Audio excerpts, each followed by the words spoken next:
Ce mai faci, Bartolomeu? Virgil, ce să fac? Uite, tot așa scriu. Tot așa scrii? Da. Dar tu? De ce ai venit? Păi, am venit să-ți aduc cărțile și să-ți mulțumesc că l-ai salvat pe Pardalean de la fârnaie. De altfel a vrut să vină el, dar i-a fost rușine. Ai venit doar să-mi aduci cărțile, nu-i așa? Da. Bartolomeu, eu... Poți să-mi spui cum îți plăcea ție? Bart. Bart. Bart, eu... Ce mai scrii? Tot teatru. Sunt pe care să termin o piesă și nu-mi iese finalul. Păi de ce nu le întrebi pe la de ți-a povestit-o? Să scrii una din aia închipuită de tine. Nu, până la un punct am scris exact cum s-a întâmplat. Abia după aceea am început să-mi imaginez eu cam... Mă rog... Și? Și nu sunt mulțumit de final. Nu-mi iese finalul. Nu-mi place. Vrei să-ți o citesc? Mai bine povestește-mi-o. Da? Da. Bine, uite. Un scriitor obscur... Stai. Obscur. Ce înseamnă? Obscur? Da. Unul, cum să-ți explic ca să înțelegi, unul mai puțin cunoscut, unul, așa ca mine. Ah. Se întâlnește cu o tânără fată într-o noapte pe stradă. Ba. Și... Da? Tu ai scris povestea noastră? Da, am scris povestea noastră. Nu mi-ai spus tu să scriu numai întâmplări adevărate, să nu mai mint oamenii? Ba da. Așa și? Vrei să-ți o citesc? Nu. Mai bine povestește-mi. Așa, zi mai departe. Mă rog, fata vine la scriitor și îi spune că s-a îndrăgostit de un personaj, că vrea să-l cunoască, să-i se dăruiască, să-i facă un copil, dar, mă rog, fata cam... Puțin cam proastă? Nu. Mai bine zis, sensibilă la cărți. Și la manele.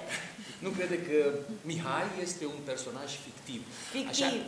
Fictiv. Ce înseamnă fictiv? Fictiv, adică inventat, închipuit de autor. Mă rog, când o vede așa de îndrăgostită, începe să joace cu ea și... Adică să o ia de fraieră? Nu, până la un punct. Până la un punct când își dă seama că de fapt ea s-a îndrăgostit de un personaj, nu de un bărbat adevărat. Mă rog, după ce a plecat, autorul a suferit foarte mult. Și... Stai. Păi mie mi se pare că ai suferit deloc după plecarea mea. Atunci de ce ai inventat chestia asta cu suferința? Așa. Dă bine la public. Adică e fraiere și pe ei, nu? Cam așa ceva. De asta vor să vadă la teatru, suferință. Păi adică ei vin să vadă ce au suferit și ei sau cum? Da, bineînțeles. Mă, de fapt pe mine mă interesează să știu dacă personajul tău suferă de adevăratele sau se preface. Nu se preface. Bine, spune mai departe. După întâmplarea cu furtul cărților, cu polițistul, mă rog, eroina mea îl amenință pe Pardalean că îl părăsește. Acesta abia atunci își dă seama că o iubește și o cere în căsătorie, ea acceptă și bla bla bla bla bla bla. Ți-a plăcut, nu-i așa? Da. Frumos, ca în telenovele. Stai puțin. Păcat că nu e adevărat. Cum adică? Nu te-a cerut Pardalean de nevastă? Ba, da. Păi, atunci înseamnă că am intuit cum se vor întâmpla lucrurile și nu mai trebuie să schimb finalul. Păi ba să-l schimbi. De ce? Pentru că finalul din viața mea nu-mi place. E urât. Păi eu credeam că vei fi fericită că te-a cerut de nevastă. Am fost până ți-am citit cartea. Bart, cum poate o carte să facă un om atât de nefericit? Cum? Îmi pare rău. Îmi pare rău că s-a ajuns până aici, știi? N-am vrut să se întâmple asta. Știi, recunosc, l-am creat pe Mihai, a fost așa o nebunie. Știi? De fapt, și eu îl iubesc. Mai mult decât. Vrei să zic de ce nu m-am căsătorit cu ea? De ce? Când am văzut că plec. Dacă îmi zici, o să-ți mulțumesc. Când a văzut că plec, a făcut o criză de nervi, a spart un bar întreg. Praf l-a făcut. A zis că fără mine nu mai poate trăi, că nu știe să facă nimic altceva.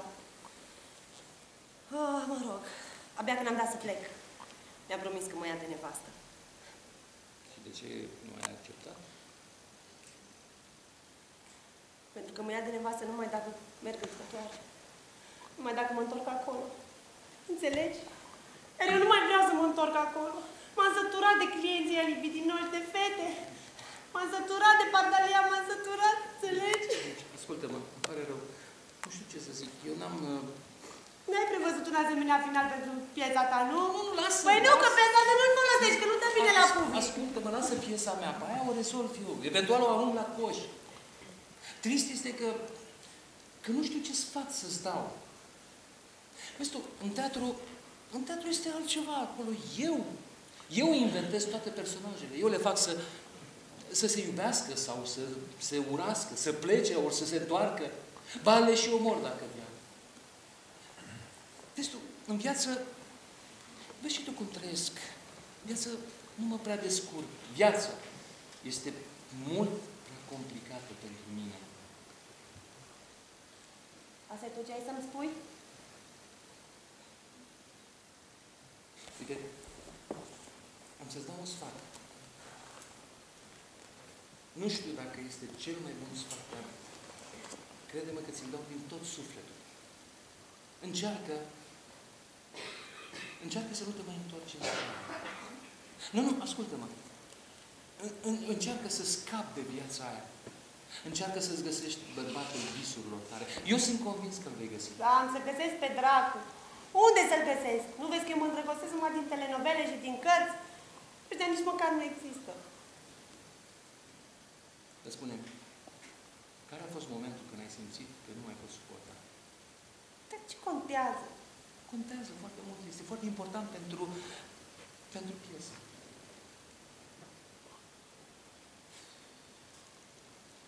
A fost atunci când am citit ce zicea Mihai despre femei.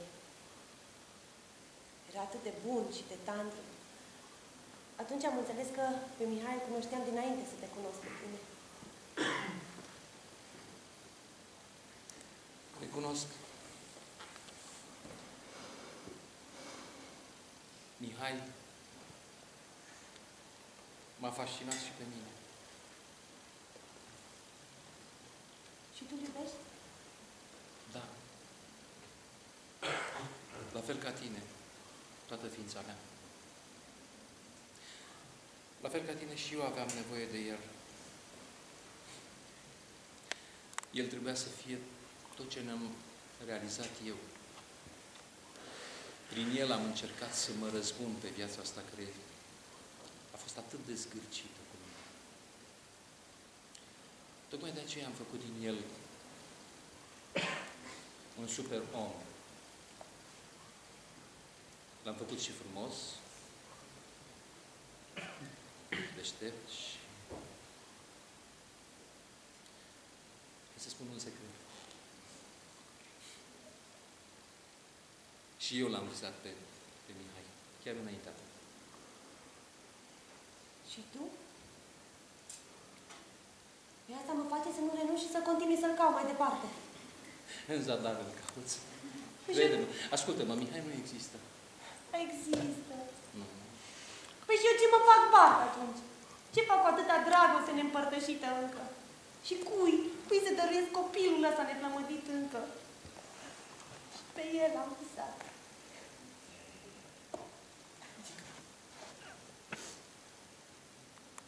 Ai visat și copilul?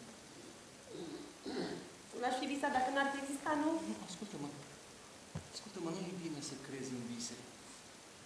Visele îți aduc numai dezamăgiri. Trebuie să scap de ele, crede-mă.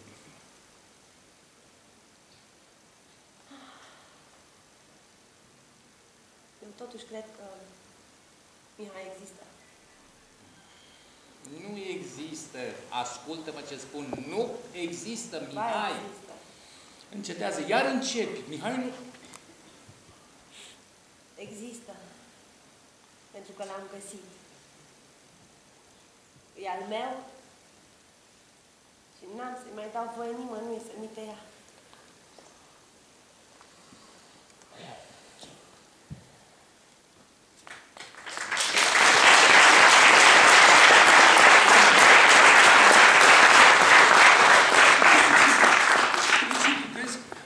Tu crezi că eu sunt Mihai? Da. Da, nu, uite, vine la mine. Uite, vine la mine. N-am 1,90 m, nu sunt nici brunet. Știu. N-ai nici